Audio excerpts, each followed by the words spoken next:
Vale. Buenas tardes. Yo soy Ana, que soy una de las compañeras del semillero.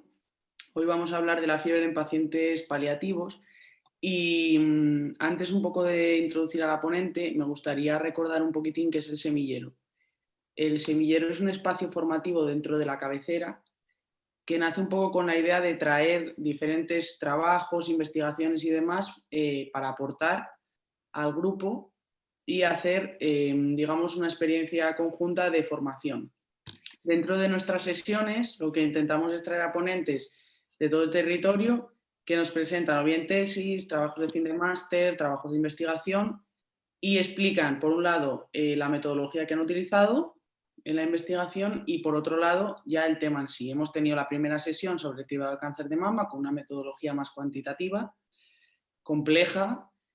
La segunda sesión por Blanca Valls de atención a menores migrantes en Granada con una metodología más cualitativa y hoy lo que traemos es un tema que es la fiebre en pacientes paliativos y la metodología sería cómo hacer una revisión bibliográfica. Además me gustaría comentar que la sesión de hoy durará más o menos una hora, hora y algo en función de las preguntas que tengáis y que queríamos compartir desde el semillero otro espacio más que se suma a la cabecera, que son los conversatorios sobre sindicalismo. Hay una serie de compañeras que están trabajando en un grupo de trabajo para crear estos conversatorios de cara a hablar sobre cómo organizarse dentro de la atención primaria. Piensan que la atención primaria necesita fuerza, necesita unión, y por este motivo pues crean estos espacios de encuentro. Serán por la misma vía, la vía Zoom, y el primero será el día 8 de abril a las 7 de la tarde, hora peninsular. Lo recordaré al final de la sesión otra vez, ¿vale? Para que lo apuntéis si queréis. Y sin más dilación, doy paso a la ponente de hoy, Irene Turiel. Ella es médica de familia en Asturias, terminó la residencia hace unos meses y ejerce como médica de familia rural. Nos viene a hablar de la fiebre en pacientes paliativos, que es un tema que está al día en la consulta. Y bueno, en principio, pues Irene, cuando quieras, bienvenida. Vale, pues a ver si soy capaz de compartir pantalla.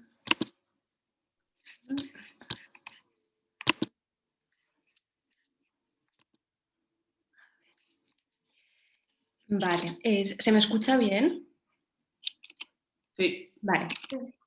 Bueno, pues el trabajo este es el trabajo que hice al terminar un máster de cuidados paliativos de la Universidad de Valladolid, que hice por ampliar un poco el conocimiento en esto, después de una rotación electiva durante la residencia en el ESAD de Gijón. El ESAD son los equipos de soporte de atención domiciliaria del área de...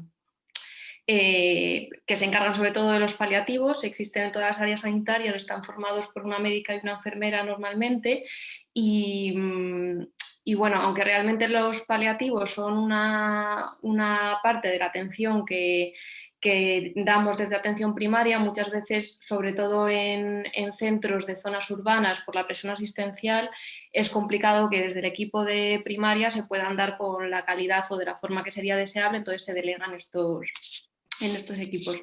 Al terminar el máster nos pedían que hiciéramos un trabajo, nos daban opción de elegir entre varios temas que eran prácticamente todos síntomas. Y bueno, como yo al menos en las guías y en lo que había leído hasta ese momento había mucha información pues, sobre disnea, sobre náuseas, estreñimiento y de fiebre igual menos, pues decidí hacerlo sobre fiebre. La metodología, como comentaba Ana, es una revisión bibliográfica. La revisión bibliográfica es un método sencillito que permite, como en este caso, hacer un producto, un informe con lo que se ha revisado, pero en cualquier caso, en cualquier tipo de investigación o trabajo que se haga, por muy compleja que sea la metodología y sea quanti, sea quali, ensayos clínicos, todo, el primer paso siempre es revisar lo que ya se conoce y lo que otras personas han investigado y han estudiado sobre el tema. Entonces, bueno, súper cortito, he hecho así como un poco sobre el método.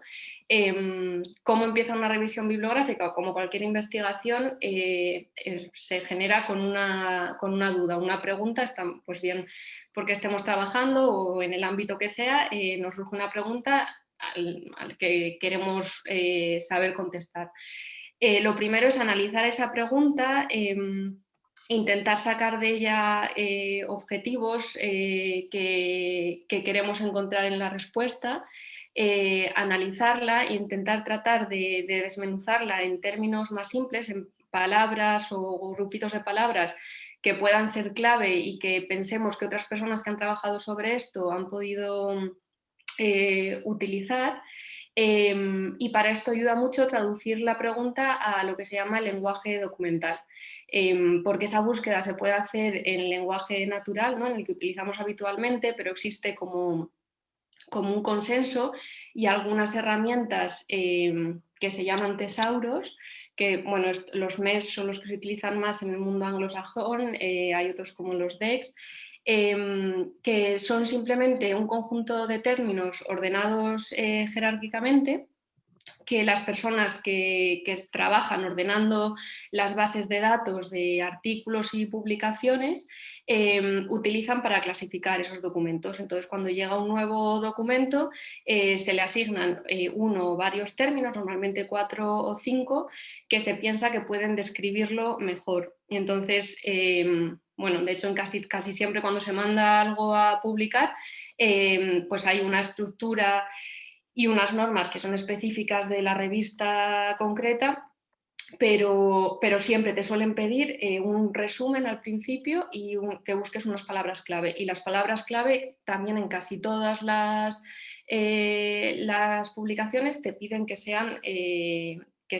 pertenezcan a esta lista de términos. Entonces facilita mucho. Una vez tenemos ya analizada la pregunta, decidido qué términos vamos a buscar, tenemos que elegir las fuentes documentales que vamos a utilizar. Y esto se puede ir desde lo más básico y elemental, pues buscando algunas específicas al campo, a la pregunta que vamos a investigar, pues en este caso sobre paliativos, bien de las sociedades de paliativos, bien guías clínicas de diferentes servicios de salud, bien del ámbito en el que trabajamos, pues en este caso sería atención primaria, pues como revistas de AMF, de la SENFIC, y luego pasar a bases de datos más extensas, incluso internacionales. Y en función también de cómo sea el trabajo que queremos hacer, podemos decidir si queremos filtrar por tipo de estudios, si queremos buscar pues solo ensayos clínicos o solo estudios de casos y controles, o no queremos poner filtro por tipo de estudio, si queremos limitar la búsqueda a una fecha y, por ejemplo, no nos parece que pueda ser relevante pues trabajos que se hayan hecho más allá de los 10 años anteriores. Eso va a depender del trabajo. Normalmente los sistemas de salud, yo creo que de todas las comunidades autónomas, ofrecen a sus trabajadoras claves de acceso a todos los recursos a los que están suscritos, porque es verdad que cuando buscas en estas bases de datos a veces llegas a artículos de revistas que suelen ser muy caras.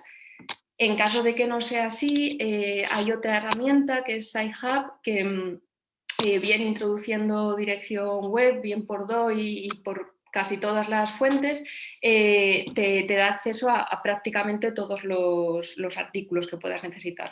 Es una herramienta que ha hecho esta informática y es súper útil. Una vez tengamos hayamos hecho esta revisión en las diferentes fuentes documentales que hayamos elegido, tendremos que leernos los artículos que nos hayan parecido interesantes o relevantes, seleccionar aquellos que creemos que pueden aportar algo y referenciarlos en un pequeño informe con qué es lo que aporta cada uno. Y aquí es donde, pues en este caso, terminaría el proceso porque es una revisión bibliográfica, y en otros tipos de estudios serviría como punto de partida para decir, vale, pues se conoce esto sobre el tema y yo quiero completarlo estudiando lo que sea, ¿no? Entonces, en este caso, pues la pregunta sería cuáles son los motivos, el motivo por el que suele aparecer fiebre en personas a las que le estamos dando cuidados paliativos. Cómo puedo conocer las causas y cuál es la mejor forma de tratarlo. Para ir al ejemplo concreto, pues yo en este caso busqué tanto en inglés como en castellano fiebre, pirexia, cuidados paliativos, fiebre tumoral y cáncer avanzado. ¿Y dónde lo busqué? Pues en revistas de atención primaria y en algunas bases de datos internacionales. Lo hice a través de la biblioteca virtual del Servicio de Salud de Asturias y como había muy poquita cantidad de artículos publicados, no hice ninguna restricción ni por tipo de estudios ni por fecha, aunque sí que prioricé los trabajos más recientes. Y con esto me quedé con 17 artículos, que 16 eran en inglés y uno en castellano.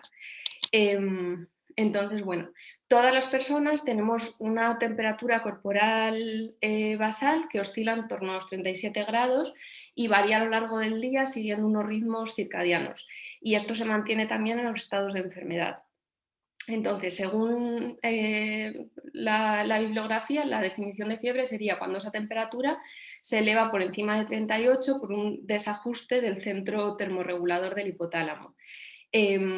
Cuando hay una elevación de la temperatura pero no media este centro, se considera hipertermia, que suele ser por desajustes en los aportes y salidas de calor, y hiperpirexia se considera cuando los valores son superiores a 41 grados. Sin embargo, y a pesar de que esta es la definición, en cuidados paliativos la fiebre nos interesa como síntoma y no como signo. Entonces le daremos valor e importancia a cualquier elevación de la temperatura corporal por encima de la que para esa persona es normal. O sea que muchas veces cuando se dice, se empeña uno en poner un valor y decir que por debajo de 38 no es fiebre, y pues en realidad si está generando malestar y para esa persona es una elevación significativa porque está teniendo repercusión, pues sí que habría que darle entidad de fiebre y tratarla de la mejor forma posible. Esto genera una serie de fenómenos en el cuerpo, como cefalea, sudoración, mialgias, malestar general, que se conoce como síndrome febril. Las causas se dividen así como en dos bloques, que pueden ser infecciosas o no infecciosas.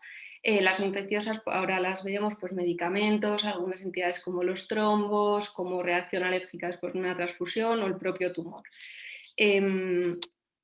La causa más frecuente de fiebre en personas que están en situación de paliativos son las infecciosas por bacterias, por virus, por hongos y por parásitos. Y a la hora de sospecharlas, pues tenemos que pensar en algunos factores que pueden hacer más frecuente que esté ocurriendo una infección. Lo primero, pensar en los posibles contactos con personas con síntomas de infección en los días previos, especialmente en espacios cerrados, que bueno, esto ahora con la pandemia es como súper evidente y es lo primero que pensamos, pero bueno, esto lo hice antes de la pandemia y cuando pase la pandemia seguirá siendo importante tenerlo presente. Pensar si existen alteraciones de las barreras cutáneas y mucosas como puertas de entrada, pues bien por lesiones, por ejemplo, por aspiración, úlceras por presión, heridas, bueno, revisar bien si existen fenómenos compresivos. A veces el propio tumor por compresión, por ejemplo, de uréter o vías biliares puede provocar infecciones, o existe un estado de alteración de la inmunidad por la propia enfermedad o por fármacos. Es especialmente importante que tengamos presente la causa infecciosa de fiebre en pacientes que sepamos que tienen neutropenia febril, porque hayamos hecho una analítica y veamos que tienen menos de 1500 neutrófilos por microlitro, o bien porque por el tratamiento o la enfermedad pues lo sospechemos, tengamos alta sospecha. En estos casos, en todos, pero en estos casos especialmente, es muy importante sistematizar bien la anamnesis y la exploración para excluir causas no infecciosas, porque son personas que tienen una respuesta inflamatoria disminuida y muchas veces el único signo de infección aguda puede ser la aparición de fiebre. Entonces sería muy importante empezar a poner antibioterapia empírica lo más precozmente. Entre las causas no infecciosas son muy frecuentes la fiebre por medicamentos. Puede ser bien porque mimeticen la acción de pirógenos endógenos, que es lo que ocurre, por ejemplo, con muchos citostáticos y algunos tipos de quimioterapia, como reacción adversa a un fármaco, que en estos casos pues, suelen aparecer a los 7-10 días de empezar el tratamiento, se mantienen durante todo el tratamiento y desaparece al retirarlo, o bien como síndrome o respuesta a la retirada, a veces con opioides o corticoides por insuficiencia adrenal, por supresión del eje hipotálamo-hipófisis. Las trombosis también pueden causar fiebre por sí mismas y las reacciones posttransfusionales también. Y existe un tipo de fiebre que se llama fiebre tumoral, que aunque no es muy frecuente, pues por la enfermedad de muchas personas que atendemos en cuidados paliativos, sí que es conveniente tenerla presente. Eso afecta como al 5% de las personas que tienen cáncer. Se sospecha cuando hay una fiebre mantenida, que al menos una vez al día tengamos temperaturas en torno a 38 durante al menos 2 semanas, y siempre después de haber excluido otras causas, pues eso, la exploración, en la anamnesis, en las pruebas de laboratorio si se consideran necesarias, y si no hay respuesta, tratamiento antibiótico después de 7 días. Se genera la fiebre tumoral por pirógenos endógenos, bien por el propio tumor o bien como por la respuesta inflamatoria que el tumor genera en el huésped, y se considera un síndrome paraneoplásico. Responde muy bien al tratamiento con naproxeno, 500 miligramos cada 12 horas, y de hecho que responda a esto se considera como una especie de test y hace que sea muy sugestivo que el origen de la fiebre sea tumoral. La fiebre tumoral puede aparecer en diferentes momentos de la enfermedad. Puede que estemos estudiando una fiebre de origen desconocido y en ese estudio encontremos una neoplasia nueva. Puede ser un signo de progresión en personas que estaban respondiendo a tratamientos, se estaba estabilizando, o bien una recaída. Y puede aparecer en enfermedad avanzada, pues sobre todo en masas muy grandes con necrosis. Las neoplasias en las que más frecuentemente aparece la fiebre son las hematológicas, como leucemias y linfomas, pero también puede aparecer en adenocarcinomas renales, hepatocarcinomas y otros tumores con metástasis hepáticas o feocromocitomas. Entonces, una vez que tenemos la fiebre y que conocemos cuáles son las causas más habituales, ¿qué es lo que tenemos que hacer? Pues realmente no es diferente a lo que tendríamos que hacer en cualquier otro síntoma en pacientes con necesidades paliativas o pacientes sin necesidades paliativas, que es hacer una valoración completa con anamnesis, exploración, pruebas complementarias si lo consideramos necesario, preguntarle a personas que trabajen en otras especialidades, en otras disciplinas, si consideramos que pueden ayudar, y si llegamos a encontrar la causa o el mecanismo subyacente, plantearnos si tiene un tratamiento específico, como en caso de una infección, o si no lo tiene, y si no lo tiene, si podemos aportar algo, aliviar el síntoma y mejorar la situación.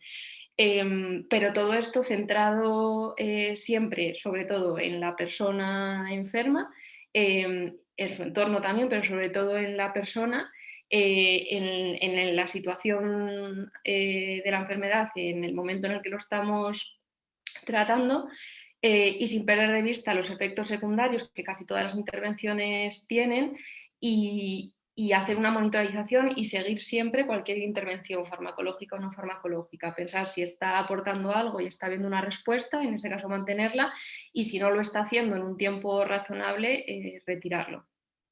Bueno, eso no es realmente diferente a cómo nos tendríamos que plantear el abordaje también de otras enfermedades fuera de paliativos. Para esto es muy útil ser muy sistemático tanto en la anamnesis como en la exploración, para que no se nos pase nada, pues quizás seguir un orden, que no, esto es el protocolo, por ejemplo, que tenemos en el programa que utilizamos en primaria aquí, pero que puede ser simplemente un esquema que no sepamos, un esquema en un papelito, ¿no? Pero tratar de ser ordenados y muy sistemáticos para que no se nos pase. En este sentido, no hay una escala específica para evaluar la fiebre, pero como en casi todos los síntomas en paliativos, por ejemplo, una escala que es útil y con la que se trabaja es revisar cómo de frecuente es su presencia y cuánto afecta a la vida, a la calidad de vida de la persona que lo sufre. Y esto es útil de cara a plantearnos el tratamiento.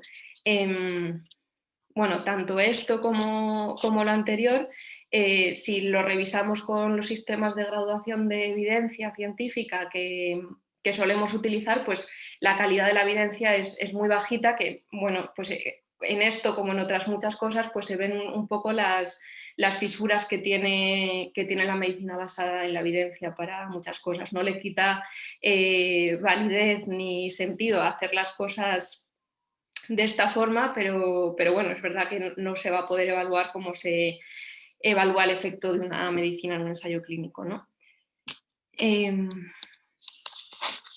Entonces, otra vez, y aparece mucho en eso, en todos los síntomas, pero es súper importante que la persona sea el centro y que el diálogo se mantenga y sea constante y las decisiones se tomen de forma conjunta. La fiebre en este caso es un signo de alarma tanto para la propia persona como para su entorno, pero lo que nos tiene que importar más es el disconfort que genera, porque no existe evidencia de que ni aumente el sufrimiento per se, solo la fiebre, ni que acelere la agonía en las situaciones de últimos días. Entonces puede haber personas que ante una situación de una enfermedad muy avanzada prefieran no poner en marcha estudios diagnósticos ni tratamientos y dar prioridad simplemente eso al tratamiento sintomático, medidas de confort, pero es importante no considerar desproporcionado ni el tratamiento antibiótico ni ningún tratamiento que pueda mejorar esta situación porque estemos en un contexto de cuidados paliativos. En este caso, con la fiebre, salvo en situación de agonía y de últimos días, que sí que están las recomendaciones de no hacer poner tratamiento, no poner tratamiento antibiótico, porque evidentemente no va a cambiar la evolución, pero durante el resto del tiempo y en lo que acompañemos, es importante considerar siempre todas las medidas y luego decidir de forma conjunta. Las medidas no farmacológicas que pueden aliviar y generar confort, pues son aportar líquidos, evitar poner ropa excesiva, utilizar compresas de agua tibia, facilitar la ventilación, cambiar la ropa de cama cuando esté mojada, bueno, intentar que haya un ambiente agradable. Y en cuanto a fármacos, pues utilizar o bien antitérmicos para el tratamiento del síntoma, como paracetamol o AINES, naproxeno cuando la fiebre sea de origen tumoral, el antibiótico empírico que esté indicado en función del contexto y el foco infeccioso, o corticoides en algunos casos, por ejemplo, en masas, en neos del sistema nervioso central. Y esto sería.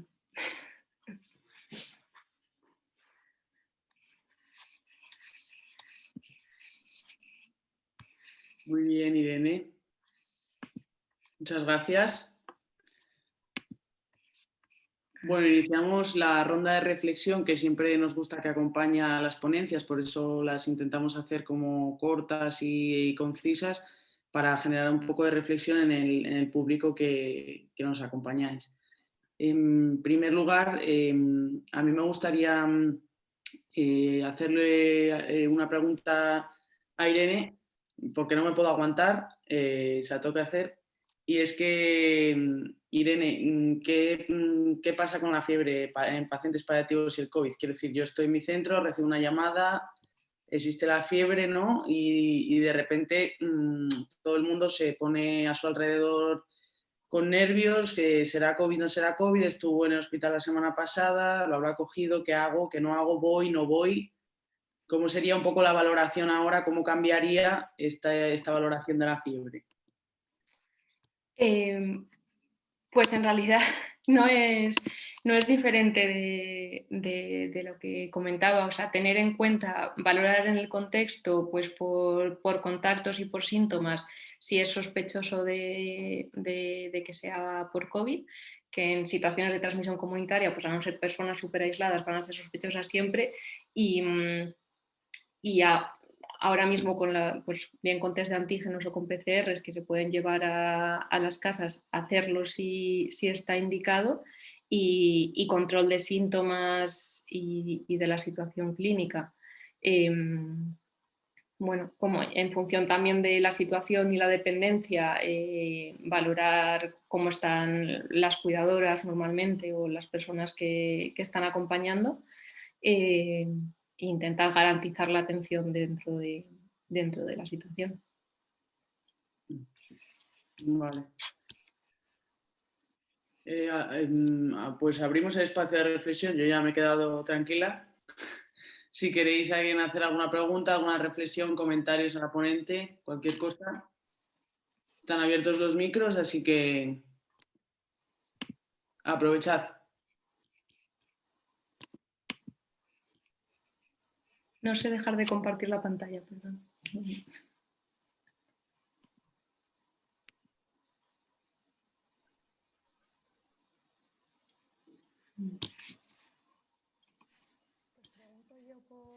Por iniciar algo, ¿parece? Elena, no se te oye. Ah, ¿no se me oye? Ahora sí, Vale. un poquito más. Vale, no sé por qué.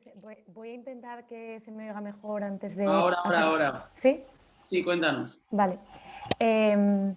Pues se me ha ocurrido viendo la presentación, Irene, que lo que has dicho referente a la fiebre como síntoma y no como signo, que me ha parecido muy interesante, pero me pregunto si de cara a buscar activamente focos de infección, si es algo que pues, se valora como necesario porque el paciente esté de acuerdo y se considere que es necesario. También con temperaturas por debajo de 38 también se buscaría, más allá del confort, que si el paciente está con disconfort, se buscaría también un foco etiológico, por ejemplo, pensando en una fiebre infecciosa. Sí, pues es que en realidad revisando, yo cuando hice el trabajo eso, las definiciones eran esas, sí que en paliativos se recomendaba valorarlo aunque fuera temperaturas más bajas, pero ahora revisándolo y ya en población general sí que hay personas y trabajos que lo que dicen es que, o sea, no específico para paliativos, sino que en todos, que esto de que la fiebre solo es a partir de 38 realmente es como algo que nos gusta mucho decirle a todo el mundo, pero que no es así, que cualquier elevación, y definen la fiebre como una elevación de la temperatura por encima de 1,5 grados de la temperatura basal de la persona. Entonces, habitualmente, como la temperatura oscila, es un poquito más baja de 37, pues para la inmensa mayoría será 38, pero para muchas personas no. Entonces, en este sentido, sí que sería sí que estaría indicado. O sea, consideremos por definición que es fiebre por mayor de 38 o consideremos febrícula, sí que estaría indicado buscar foco infeccioso, y especialmente en paliativos, porque eso, hay muchas personas a las que tratamos que bien por la enfermedad, bien por los tratamientos, tienen una situación de inmunosupresión. Entonces, claro, la respuesta inflamatoria es mucho más baja, a veces se pueden dar infecciones incluso sin fiebre, entonces sí que habría que mirarlo. Vale, gracias. Irene, y en este caso, el antibiótico empírico que está indicado, ¿cuál sería? En las neutropenias. Sí, en el caso que planteaba Elena, un poco más de etiología más infecciosa. Claro, o sea, depende del foco de la infección y del contexto, ¿no? No es lo mismo si es alguien que ha estado ingresado en un hospital hasta hace una semana, si es alguien que solo ha estado en domicilio, en la comunidad. Bueno, normalmente dependiendo, pero infecciones respiratorias o urinarias, ¿no? Que yo creo que son las más frecuentes, se suele poner en pacientes inmunodeprimidos, desde luego, como con neutropenia, tratamientos de amplio espectro, pues ceftriaxona o amoxicilina clavulánicos, y sí, dependiendo también de lo que tengamos disponible.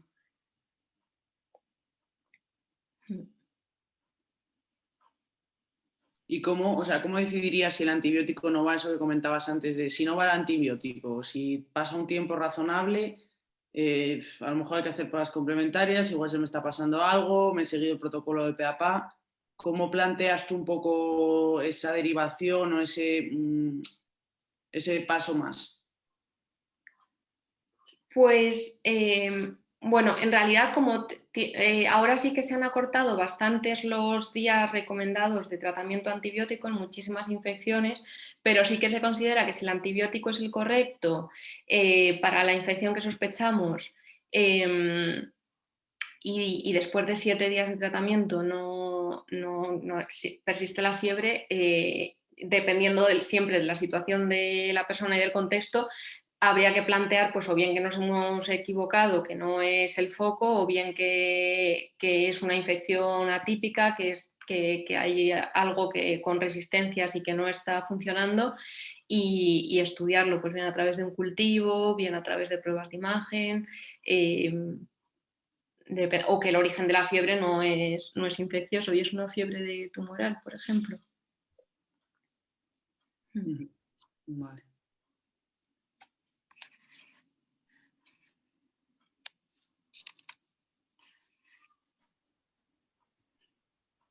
Yo quisiera preguntar porque me ha llamado la atención en el caso de las fiebres producidas por posibles tratamientos, ¿no?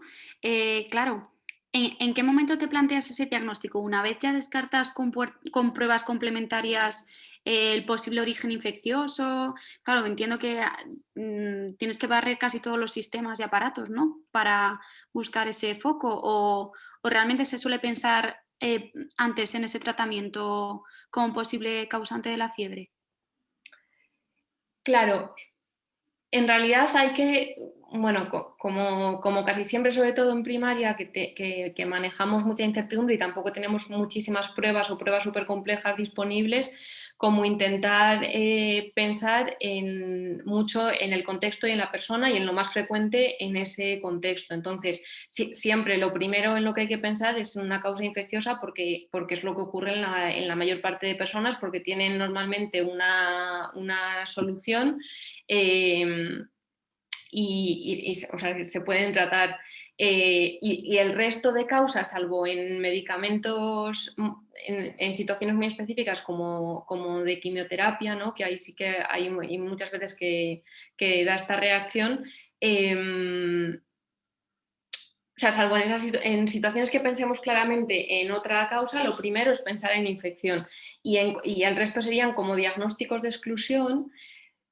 Pero vamos, es que yo creo, claro, yo no sé cómo se hace en otros sitios, pero aquí las personas que trabajan en paliativos, y lo que he leído siempre y las recomendaciones, es eso, ser como muy sistemático y muy escrupuloso en la exploración, en la anamnesis siempre. Entonces, para que no se te pase ningún factor, o sea, como tener en cuenta de cada síntoma cuáles son las causas, cuál es lo más frecuente, el contexto de la persona e ir haciendo un barrido, pues eso, revisando desde piel y mucosas a una exploración buena, ¿no? Y, o sea, que en realidad vamos, es complicado que se te pase. Entonces, cuando ya has excluido causas infecciosas o de otro tipo, pues ahí te planteas. Si no sé, si no es un tumor que normalmente dé fiebre tumoral o no sea una masa muy grande, una situación, pues probablemente, y es una persona que está recibiendo quimioterapia, pues probablemente vayas a pensar antes en que el origen es medicamentoso que sea una fiebre tumoral que es muy poco frecuente.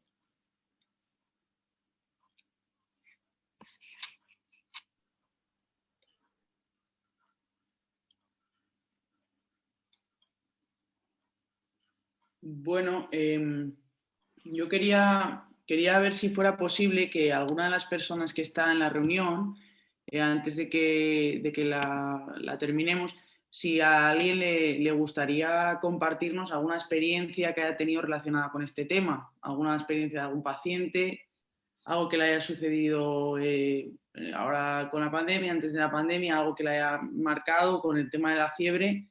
Si alguien quiere compartir un poco por reflexionar juntas, no es obligatorio, pero se agradecería. Entonces, bueno, pues si alguien se anima a compartirnos algún caso, tampoco hace falta, pues, por comentar un poco cómo sería el abordaje.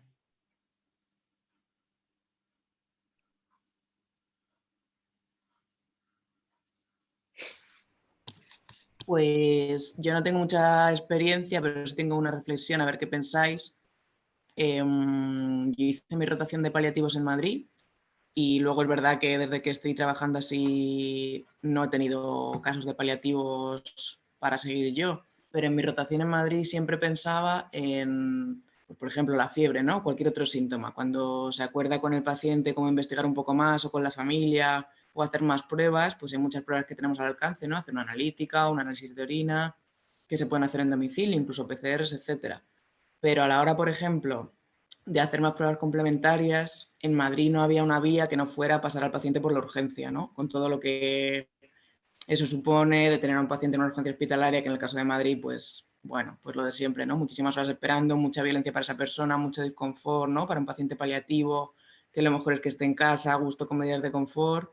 Y, por ejemplo, una placa urgente, pues sí que se puede hacer de manera ambulatoria, pero una eco, por ejemplo, en patología de vía biliar, pues la única manera era mantener la urgencia. No sé cómo funciona en Gijón o en otros sitios, pero no sé, como que se me ocurre que sería deseable como tener un poco esa vía para tú poder agilizar pruebas complementarias sin necesidad de que pases por la urgencia.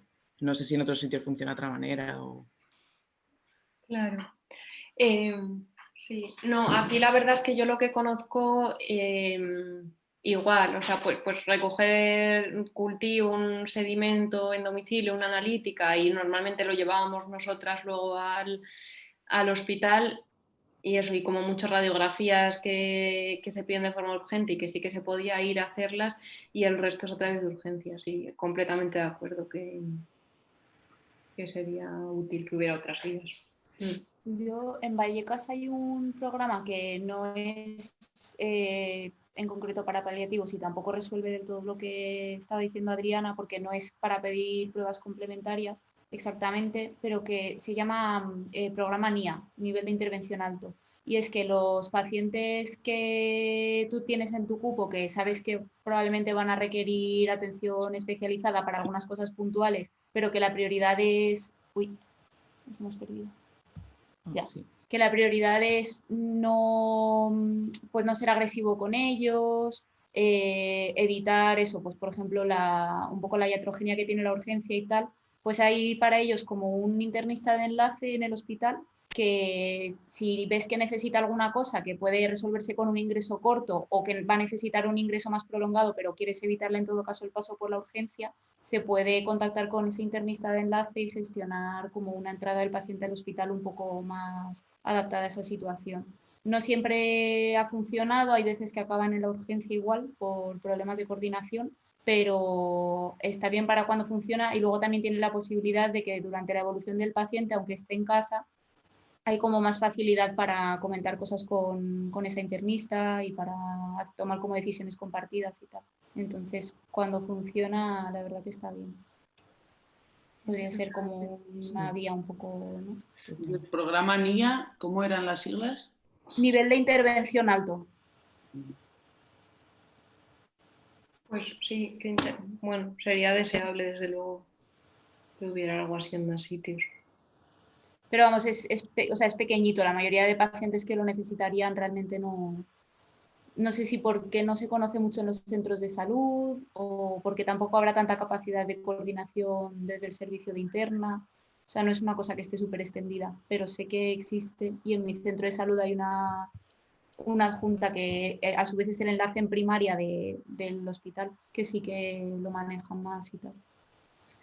Claro, yo lo que conozco es que son, como al final funciona un poco puede llegar a funcionar de la misma forma, pero por canales informales, pues que al final, porque pues con Carmen, por ejemplo, la médica con la que roten paliativos, que lleva, no sé, muchísimos años, igual 20 años aquí con el mismo hospital de referencia, pues tenía comunicación directa tanto con internistas como con oncólogas y en el momento que había sospecha de algo que pues se intentaba agilizar de la mejor forma posible. Pero claro, que depende de tu voluntad, o sea que no hay una estructura que lo facilite. También me estaba acordando de lo de María Barral, que te contaba el otro día. Que, bueno, María Barral es una compañera que es internista, que está trabajando en una zona rural, bueno, no sé exactamente dónde, en la provincia de Vizcaya. Y que es una especie como de hospitalización a domicilio, pero por lo que ella me contaba como con una coordinación muy estrecha con primaria. Y que a veces directamente es que el médico de primaria quiere indicar un antibiótico intravenoso, entonces va el equipo este de hospitalización a domicilio, pero como que el paciente es compartido y así. Bueno, seguramente haya cosas, ¿no? Por ahí. La cosa es que sean pequeñitas. Sí.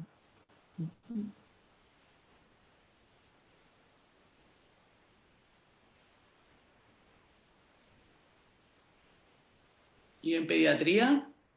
Voy a aprovechar que es que he visto aquí una pediatra conectada. Voy a aprovechar.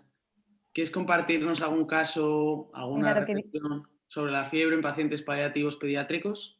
no, lo que dice Irene de los canales informales, yo también lo he visto aquí con el tema de pediatría, no con oncológicos, porque en Gijón los pacientes pediátricos oncológicos no se quedan, van a Oviedo, pero con otro tipo de patología, pero igual informal, pues bueno, pues al final esto es como un poco un pueblo, entonces conoces a los pediatras del hospital, muchas veces estás formado con ellos, entonces si hay algún paciente que te preocupa y se acuerda con los del hospital que precisa un ingreso para una prueba o lo que sea, pues muchas veces lo puedes hacer directamente sin que pase por urgencias. Y así con respecto a la fiebre en paciente oncológico, yo cuando estuve rotando en oncología infantil sí que tuvimos un caso de una fiebre prolongada que, bueno, que era un paciente que hacía un pico febril todas las tardes siempre a la misma hora y bueno, pues se hizo como de todo, ¿no? Desde pues, intentar hacer un despistaje de posibles infecciones como primera causa, no se encontró nada, aún así se hizo tratamiento antibiótico de amplio espectro empírico y seguía con fiebre igual. También se pensó en progresión del tumor y también se hicieron pruebas y se descartaron y el paciente seguía teniendo fiebre, seguía teniendo fiebre, seguía teniendo fiebre. De últimas se plantearon también la fiebre medicamentosa que comentaba Irene. Y luego ya yo acabé, la verdad es que no sé contar cómo finalizó el tema porque yo acabé, o sea, os dejo con las ganas. Pero bueno, que un poco lo que estaba contando Irene de los pasos y tal, sí que lo viví allí y la verdad es que como muchas veces, o por lo menos mi experiencia muchas veces, que cuando te tocan los casos reales, a veces es un poco frustrante porque tú lo hiciste todo con tus pasos y tal y es que se niega a desvelarse, ¿no? Y bueno, no, la verdad es que no supe al final cómo quedó la cosa, pero el niño se tiró semanas y semanas con picos febriles y no dábamos con lo que era. Gracias.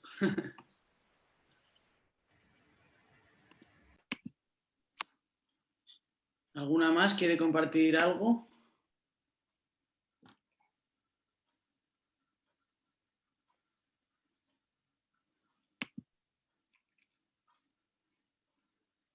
Qué difícil es sostener los silencios, ¿eh?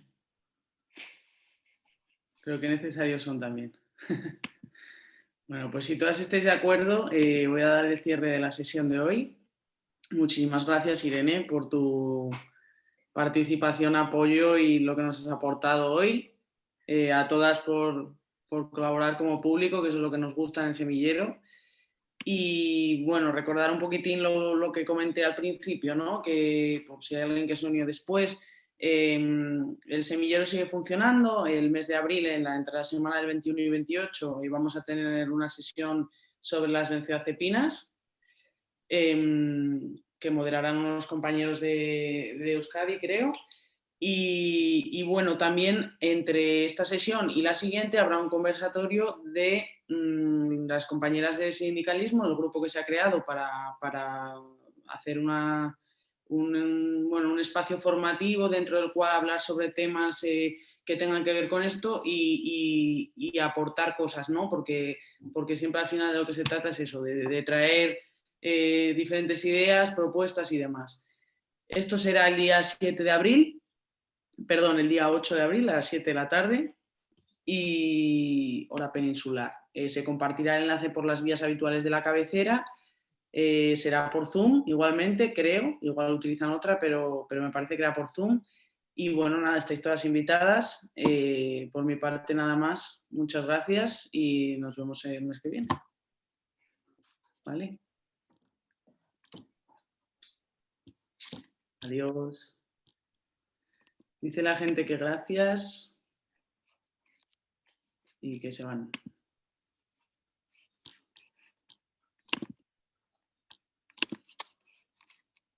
Pero no se van. Vale, ya me voy. Hasta luego, compadre. Muchas gracias por organizarlo. Chao.